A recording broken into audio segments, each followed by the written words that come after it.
What is up, guys? How you guys doing tonight? That is it. What is up, Dive Youth Church? How you guys doing tonight? You guys doing good? You guys ready to go back to school on Monday? You guys pretty pumped about that? No. Dude, at least you got the summer off, man. I didn't get the summer off. But hey, yeah, I mean, you got time. You know, you still got like 4 or 5 days before, not even. You got a few hours before you go back to school. But anyway, so I know it's like kind of a little bit of a transition for you guys. But anyway, we've been doing this series called Renegades, and we've been jumping into this idea of really what it looks like to do something that's impossible. And we've been showing this video every single week. This has been our opener. And I don't know if you noticed, but like throughout that video, they kind of show people that are doing things that you wouldn't really expect them to do, right? You got a guy that's like a quadruple amputee doing CrossFit, and you got a woman that's blind, like climbing mountains, and you got all these things that you really wouldn't expect them to be able to do. And even in the band's called Ex-Ambassadors, and me and Chelsea saw them live a while ago, and I don't know if you guys know this. I didn't know it at the time. I actually just thought he was a little bit crazy. Their keyboardist, he like flings all around on stage. And I found out, like, from this video, the reason they did this video was their keyboardist, who's like the lead singer's brother, is actually blind. And he plays in the band and goes like nuts on stage. And like, there's this idea in our society that tells you, man, there's certain things that you can't accomplish. And then these are people that went out and they did something that people told them they couldn't do. Like, I'm sure the first time this guy that doesn't have any arms and doesn't have any legs showed up to a CrossFit gym, they were like, what are you doing here, right? I'm sure they were kind of thrown off. The first time that this woman that's blind said, man, I want to climb a mountain, they must have been like, how are you planning on doing that? Like, they were told that this is something they really couldn't do, and yet they went out and did it. And I think our generation's the same thing. I think we're told that there's things that we can't change in our generation, right? I think there's things from like a generational standpoint that we're just told this is the way it is. Like, divorce rates are going to continue to rise, and teen suicide rates are going to continue to rise, and teen pregnancy rates are going to continue. This is just the way that it is. And there's nothing you can do to change it. It's impossible. And man, really the idea behind this series has been to just really kind of put that in your brain, that even though you're told that it's impossible, that you can do it. That like with God on your side, you can accomplish these things. And really where the idea of this name comes from, this renegade name. Does anybody remember what a renegade is? It's a rebel, right? In fact, the definition is this: a person who behaves in a rebelliously unconventional manner. It means they break away from convention. In fact, like the literal meaning says that they break away from like a political system. They break away from a religious system. They break away from their country. It's kind of a traitor in some regards. It's rebellious. It's not really looked upon like highly. And so like obviously like why would we want to be known as renegades? But when I first heard that, I thought, man, like when I look at our generation, I look at the way that we're going, like I don't want to flow with that. Like I don't want to just accept that. I don't want to go that way. Like I want to break off from the way like our generation is going. And so that's really the idea behind this, is like we want to be renegades within our culture. We don't want to just follow whatever culture says that we should. We don't want to just follow whatever our generation says that we should, but we want to break off from that, and we want to be a little bit unconventional. We want to be a little bit rebellious with the way that we live. And so we've been diving into that, and every week we've been talking about, man, what does it look like to do the impossible? And this week is obviously going to be the ending. It's going to be the cap for it. But man, I really hope that this has like impacted you somewhere, man. I hope it's like impacted you in your heart and your soul, that you really realize that you can do stuff that people tell you can't do, that you can change a generation that people say is unchangeable, and you can change a culture that doesn't want to seem really to have anything to do with God. Like you can bring our culture to God. And like I want you guys to have that in your spirit. But before we continue, let's go ahead and pray, and then we'll jump into some of this. God, we're just so thankful that we get a chance to come here. God, we're so thankful that we get to just learn about you and love you and serve you. And God, I pray that God, we can be those people that go into our generation and make a change, that we don't just accept it the way that it is, but we're willing to go and we're willing to like love people that most people wouldn't say they're worthy of love, but we can go and we can serve people that maybe are the unservable. That God, ultimately, we can be willing to lay down our lives for people that no one would ever think is worthy of dying for, but we're willing to lay down our lives for them. God, let us be the catalyst. God, let us be in this room, be the catalyst for a change in our generation. God, we love you so much, and we're so thankful that we get a chance to come here. In your name, amen. So just kind of thinking about that video, I wanted to look up some of these guys that do some of these crazy things. One of the guys that I looked up, his name is Nick Newell. Have any of you guys heard of this guy? A little bit, Taylor?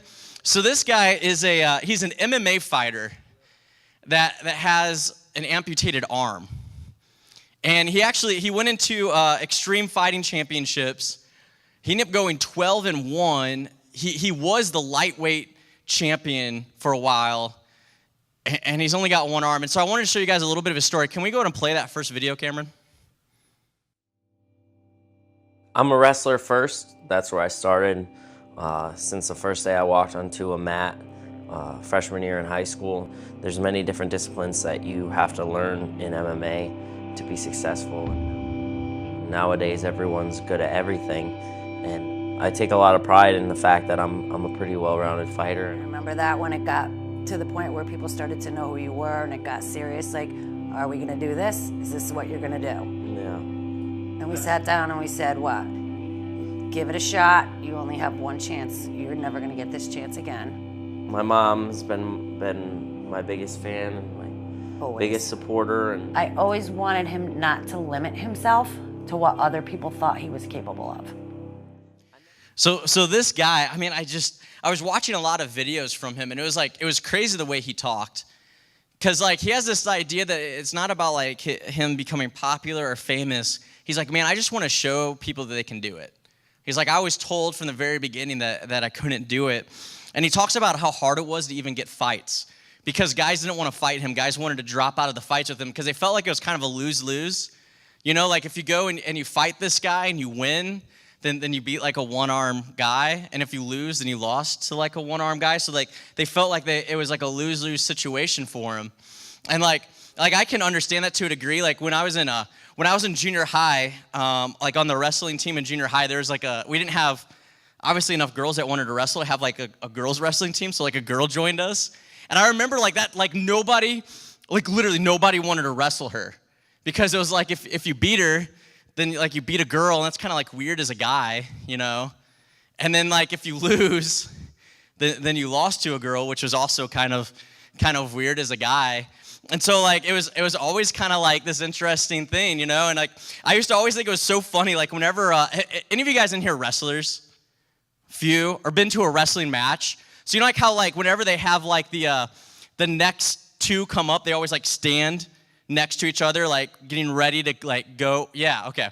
So every single time it was so funny because you'd see the guy from the other team go stand up there and you'd be oh, I'm about ready to rock someone. And then this girl would come up and stand next to him, and it was always kind of priceless because you'd always be oh. He always had this this is gonna be interesting kind of look, and she was good. She used to whoop everyone. I think she beat me quite a few times actually. But so he talks about he kind of experienced the same thing that people didn't want to fight him, and he didn't care. He just kept persevering. He just kept pursuing, and eventually he gets signed into not the UFC but one of their minor leagues, into the Extreme Fighting. He wins the championship because he was willing to say, you may say it's impossible. It's impossible to fight with one arm, but I'm going to show you that I can do it. I don't care if I have to work twice as hard as anybody else. I don't care if I have to have twice the focus. I'm going to show you that I can do it. I want to show you another one too. Can we go ahead and play that next video? The name of the condition that I was born with is called congenital amputation. For me, for all four limbs to be affected, it's a pretty rare thing. We would just put things in front of him and help him figure it out without, trying to do it for him. My dad said that the world was not going to be tailored for my every need. So that's why he knew that I had to go and find a way to go and do it on my own. I was there with him in the sandbox as he picked up a shovel and was trying to figure out how to dump sand on me. I never really realized Kyle was different. I've always looked at Kyle as a normal big brother. But unlike his family, strangers were not always so accepting. I remember the feeling as a kid where it really affected me. The stares and the looks. I remember sitting in bed and sometimes I would just cry myself to sleep thinking about would I ever be able to have a normal girlfriend someday, or a wife, or kids, or a normal job, a normal career, and just a lot of fear about what the future would bring. In Tanzania, Kyle's immediate future will require him to hike some 38 total miles while on the mountain. All right, so this guy's name is Kyle Maynard. He's 25 years old, and he was born a congenital amputee, which essentially means that every single one of his limbs wasn't fully formed. So he was born without fully formed legs or arms. He just kind of got these 4 stumps. And he talks about, you can kind of hear in the beginning of that video, he talks about in the beginning, kind of going through these hard times, being like, man, I don't know if my life's ever going to be normal. I don't know if I'm ever going to get the things that I want to get. I don't know what to do. And then he talks about essentially saying, but you know what? I'm going to go for something. I'm not just going to roll over and call it good. I'm going to go for something. And so he decides he's going to climb Mount Kilimanjaro, which is about a 38-mile hike. Can you even imagine that? Can you imagine how far of a hike that is? I used to run marathons, which you can't tell anymore. But at one point in my life, I did, and I remember, and a marathon's 26 miles, and I remember when you get done with that, you just hate everything about your life almost. You're just this is just brutal, right? But you have to push through all these moments, right? You have to push through the 20-mile mark and the 22-mile mark, and you have to make it if you're good, I guess. Some people don't. I actually remember, this is a true story. So I remember the last one I did was here. It was in Des Moines. And if any of you guys ever watched the marathon or anything like that, seen it in downtown, you can kind of picture in your head in downtown. So they circle around and they come up to, I think it's Grand Street or whatever. They cross that bridge. And there is this girl that was in front of me, and you can actually, you've ran mile after mile, after you're running around golf courses and over bridges and everything else. It's just forever long. And you get to the end and you can actually see the finish line. You could see it. And this girl in front of me she's running, boom! She just hit the ground. She passed out with 400 yards to go after running 26 miles. I remember, and the ambulance pulled up and everything. So she's done for the day. And I was like, man, enjoy your participation medal, I guess. That stinks. That's brutal, right? Someone carry her across the finish line. Let her finish. But 26 miles running is it's insane, right? It takes everything that you have. And here's a guy that doesn't have arms, he doesn't have legs, and he's gonna crawl 38 miles up a mountain. Can you imagine what your mind must think to be able to say I'm going to accomplish this?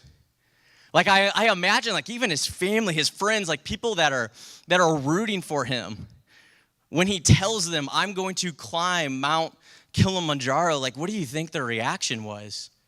I'm sure the reaction was, you sure you don't want to try something a little bit smaller? You know? You sure you don't want to go climb the hill at the park, or try something smaller? What makes you think you can do that, right? There had to be that thought. And yet he went out and he did it. He did something that others told him was impossible. And this is the reality. I think every one of us, we sit in here today, and there is some point in our lives that we started to think that the world is just what it is. It's not really possible to change it. That maybe we can have a minimal effect, maybe we can have a minimal impact, but we can't really change it. We can't really change our generation. We can't really change our school. That is ultimately impossible. It's impossible for me to walk into Waukee High School and see everybody there come to Christ. It's impossible for me to walk into Urbandale Junior High and see all the people there come to Christ. That's not a possibility. That's not within the realm of something that's impossible. And this is the reality is I think that it is. I think God does things that are impossible. I think these stories, they show that even when people say it's impossible, that you can do it. And man, I really want to instill that in you, this idea that you can do it. That regardless of what you've been told, that what isn't possible, it really is possible. And I've been thinking about it really like almost even bigger than just you, but like from a generational standpoint. And I've been reading in my Bible, which I guess is good as a pastor, right? But I've been reading my Bible, and I started it over from the beginning. I started reading it like chronologically, right? And I was reading in Exodus, and I don't know if this has ever happened to you, if you read your Bible enough for this to happen to you, but I was reading a story that I've read like a million times probably, and I saw it from like a whole new perspective, right? Like it had more impact than it's probably ever had before. It hit me a little bit harder than it ever has before, and it's in Exodus 3. So if you have I didn't bring them on stage today, so if you have like a Bible on your phone, I guess that's what you get. So go ahead and turn to Exodus 3 if you have it on your phone, if you happen to bring your Bible. Otherwise, we'll just have it on the screen for you. But in Exodus 3, so this is Moses. A lot of you guys have probably heard the story of Moses, right? Bringing the Israelites out of Egypt, kind of aware of this. So this is when God first comes to Moses with this plan. And so Moses was keeping flock of his father-in-law Jethro, the priest of the Midian, and he left his flock to the west side of the wilderness and came to Horeb, the mountain of God. And the angel of the Lord appeared to him in a flame of fire out of the midst of a bush. He looked, and behold, the bush was burning, yet it was not consumed. And Moses said, I will turn aside to see this great sight, why the bush is not burned. When the Lord saw that he turned aside, God called to him out of the bush and said, Moses, Moses. And Moses said, here I am. And then he said, do not come near. Take off your sandals, for this is holy ground. For the place of which you are standing is holy. And he said, I am the God of your father, the God of Abraham, the God of Isaac, and the God of Jacob. And Moses hid his face, for he was afraid to look at God. Then the Lord said, I have surely seen the affliction of my people who are in Egypt, and I have heard their cry because of their taskmasters. I know their sufferings, and I have come down to deliver them out of the hand of the Egyptians. So I was thinking about this, and I don't know if it's like, maybe because I've been in church like my whole life, maybe it's because I'm a pastor, and you just kind of get used to these stories sometimes. But I started to realize like how ridiculous this story really is. That God appears to one man and says, I am going to take an entire population of people out of slavery. There's an entire population of people that is being held by one of the most ruthless regimes, and I'm gonna deliver them. Like Moses has to, like, somewhere inside of him, like his first thought must be like, what are you talking about, right? Like, how do you think I'm going to go take 3 million people and, like, free them from a land? Like, how do you think that's possible?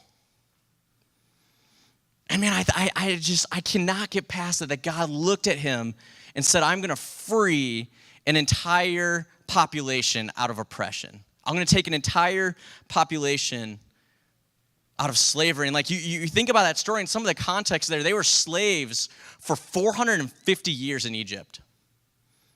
Like, do you know your family line 450 years back?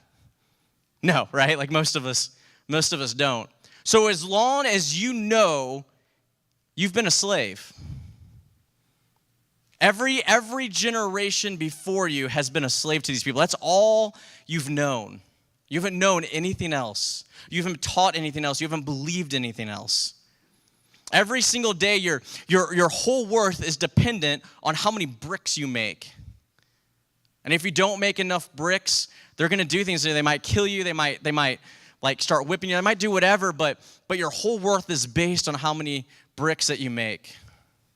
They pass down these crazy laws where they start killing all of your firstborns, and they do all these things to control the population. This is like all you've known is like oppression and hurt and suffering and pain. That's all you've known. That's all they've ever known. That's all they've really ever been worth to the Egyptians. And I'm sure to like them, that's all they felt like they were worth. They didn't feel like they were worth like a whole lot more. And God comes to Moses and he says, this entire group, I'm going to free them. That's all they've ever known, but I'm going to free them. I'm going to free them out of that oppression. I'm going to free them out of that slavery. 430 years, all those generations, I'm going to see them free. And so like some of us know the story, all kinds of crazy things happen. Like Moses goes to Pharaoh and God does all these crazy plagues and everything. Eventually he lets the Israelites go, right? Eventually, like through God's miracles and through Moses being willing to like listen to God, these people are freed. Like these people walk out of that land free. And I'm sure like when they were there, like when they were in their huts, here comes this man and says like, I'm going to see you walk out of here free. They must have been like, dude, what are you talking about? Like, I'm a slave, my mom's a slave, my grandmother's a slave, my great-grandmother's like, this is all that it's ever been. Like, we don't have any weapons, we don't have anything. Like, they hold all the cards. What are you talking about? And he says, no, just watch what God can do. And he walks straight up to Pharaoh and he says, you need to let God's people go. And eventually Pharaoh does it and they walk out. And I imagine like what this feeling must have been like for these people. Imagine this is all you've known. All you've known is oppression and slavery. That's it. And all of a sudden you're walking away as a free person. And it's because this man of God walks in and says, God did this for you. You said it was impossible. You didn't think it could happen, but God did it. I want you guys to like see that. I want you guys to see that this is not like a new thing for God. It's not a new thing for God to take an entire generation out of slavery. And I think we're caught up in slavery and oppression in a different way. I think our generation, it looks a little bit different, but I would definitely argue that we're slaves to certain things, right? I think we're slaves to like our reputation. I think we're slaves to our wealth. We're slaves to social media. We're slaves to like what we look like or what we dress like. We're caught up in that, and like it's like an oppression on us. Some of us we're slaves to whether it's like partying or sex or whatever. Like we're like captured by that. I think if you look at our generation, you could argue that our generation is definitely captured by some of these things. We're definitely like oppressed by some of those things. And I think we can look at that and we can say, man, it is impossible to see that wiped away. But I show you like this passage in the Bible to show you that, man, this is not a new thing for God to walk into the scene and release an entire generation from slavery. And this is the thing, I believe that God wants to do that in our generation. But we have to be willing to believe that God can do the impossible. I want you to believe that. But I think it takes something of us, right? Like for Moses, like imagine what he had to give up in order to do that, right? He had to give up kind of a very simple, risk-free life. And he had to walk into Pharaoh's chambers. Now Pharaoh was an incredibly powerful man. He held this scepter, and if he just tilted the scepter, the guards would come in and kill you. And I imagine like as he walked into that room, he's thinking like, am I going to give my life for this? Like, am I going to die? Like what's going to happen here? And I think clearly, like, the mindset of him must have been, like, when he walked into that room, he was willing to give up his life, right? Otherwise, why would you ever take that chance? So there must have been something inside of him that when he walked into, like, Pharaoh's chambers, he was willing to say, God, man, my life is in your hands. Whatever you do, you're going to do. Like, there must have been something inside of him that was willing to give it up. And I think this is true for us. I think we can see our generation come out of slavery. I think we can see it come out of oppression. I think we can be freed. But it's going to take something of us, right? We're going to have to be willing to lay something down for it. We're going to have to be willing to give up our lives for it. The way we think and the way we act, we're going to have to be willing to give that to God and see him do something. One of my favorite verses is in Luke 9. If you guys have your Bibles, go ahead and turn there. Luke 9:23. If you have it on your phone, go ahead and turn there. Otherwise, it's going to be on the screen. And I think for me, this is one of the, sometimes you have like these verses that really form like your walk as a Christian, right? Like you really form like your ideas and your principles and like what you're willing to do and what you're not willing to do kind of around it. Like you're like, this is my life now. And for me, this is one that has always impacted me so much. Then he said to them all, so this is Jesus speaking, and he looks at his disciples, and this is what he says: whoever wants to be my disciple must deny themselves and take up their cross daily and follow me. For whoever wants to save their life will lose it, but whoever loses their life for me will save it. And another version says that they will find it. And I've always thought that was so interesting, that there's this idea that if I really want to be a disciple of Christ, if I really want to give my life to Christ, if I really want to follow Christ, I have to be willing to lay down my life for it. And what's even crazier, if I try to seek after my own life, if I try to find my life, I'm going to end up losing it. But when I'm willing to give it to Christ, that's when I really find it. Like, how crazy of a thought is that if you think about that? He says, man, if you're trying to find your own life, you're trying to find it in a guy or in a girl, you're trying to find it in video games or how popular are in sports, you're trying to find it in those things, you're going to lose yourself. But he says, like, when you're willing to lay it down for me, that's when you'll really find your life. It goes on to say, but what good is it to gain the world if you're going to lose your soul? Say, man, you can gain everything that you think is important on the earth, but in the end, you're going to lose your soul. And I remember like the first time I read that verse, and I remember that was probably the first time that I really started to realize that my life now evolves around being a Christian. It revolves around being a disciple of Christ. That if I really want to call myself that, like, my life is no longer mine. And what's crazy is you actually find like a little bit of freedom in that. And so this is like something that I've always kind of wrapped my brain around. And it's like one of my tattoos even on my arm. I have like a skull and roses, and the skull kind of represents like me dying to myself, and the roses are like my life in Christ, and it's got like the Greek word for disciple in there. And it's kind of like this reminder to me that like, man, I need to be willing to lay down my life. I need to be willing to lay down my life if I really want to see my generation start to do something. I really want to lead my generation like out of slavery and out of oppression and into the land that God has called for us. Then it's going to require me laying down my life. I think one of the best videos I've ever seen on this is Jefferson Bethke. I don't know if you guys remember him. This is when we went to Ignite. He was one of the speakers. And man, Jefferson Bethke is always been one of my favorites. I think he just has a really good way of breaking this down. And this is kind of his thoughts on it. Cameron, if you want to play that next video.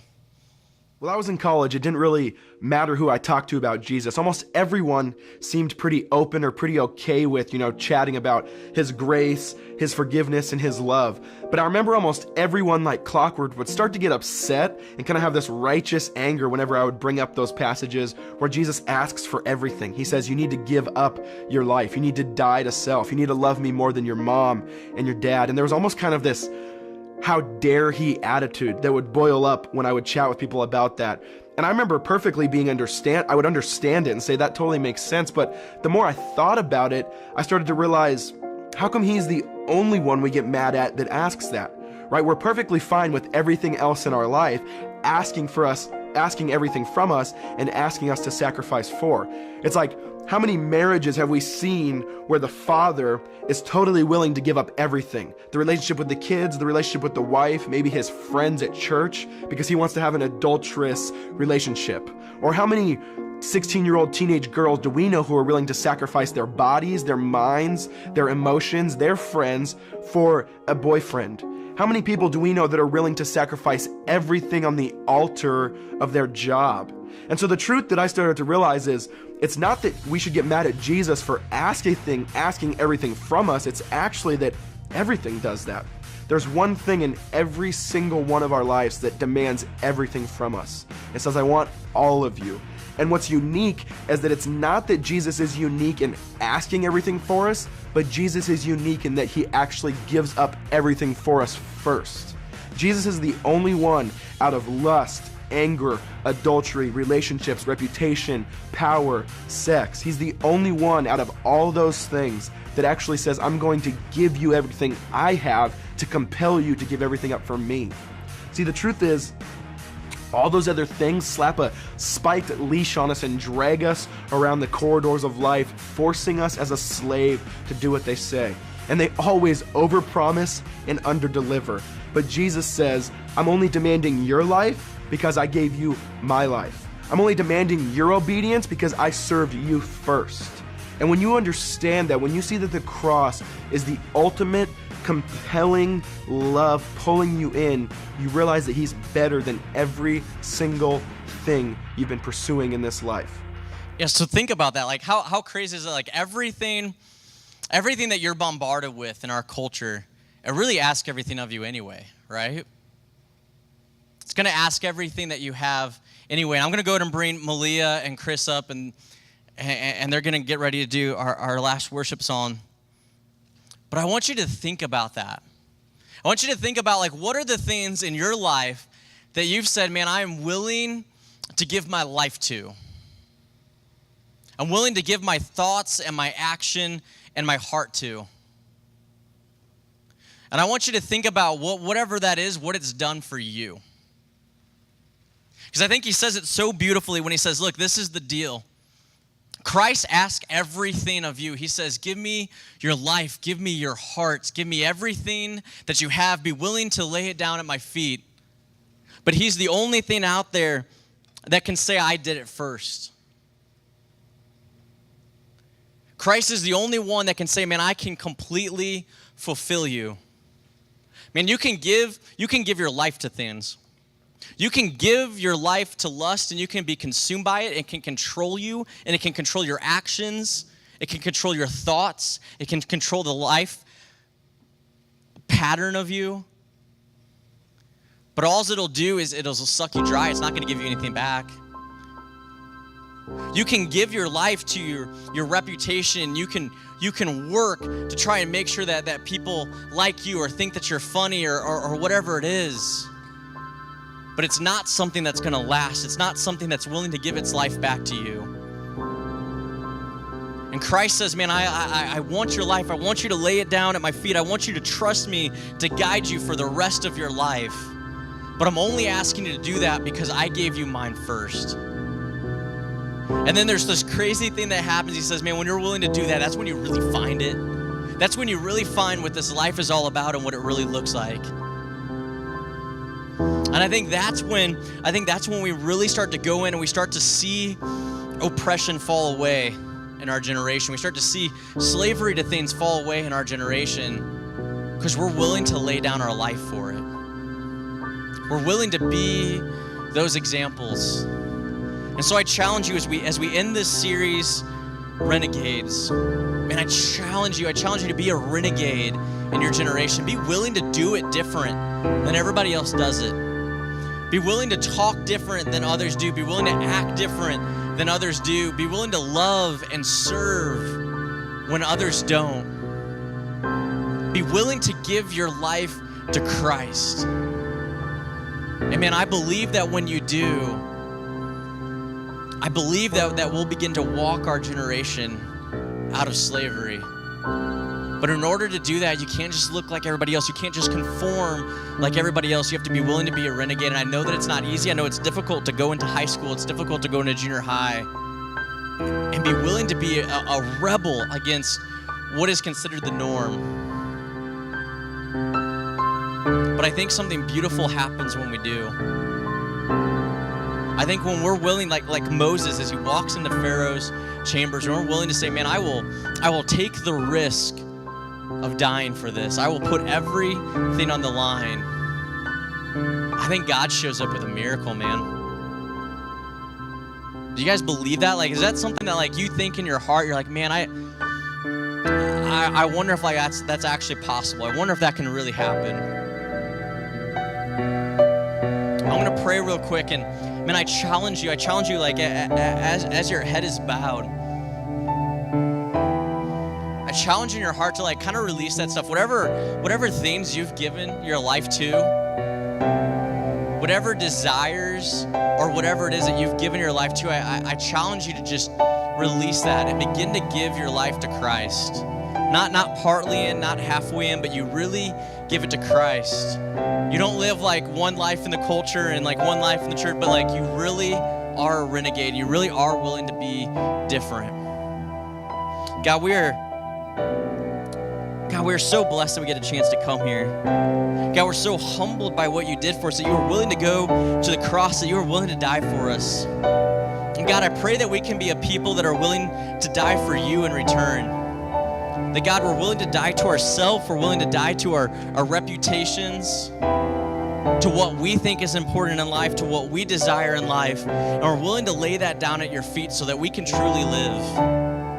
And God, we believe in our hearts. God, we believe in our hearts that when we do that, there's gonna be a miracle that happens in our generation.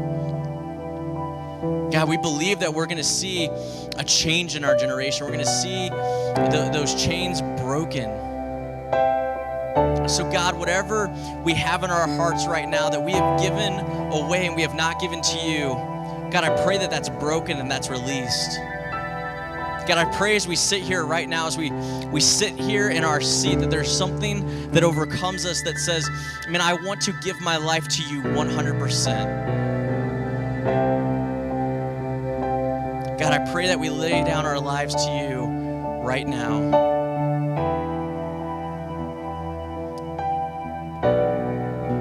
God, we love you so much. In your name, amen.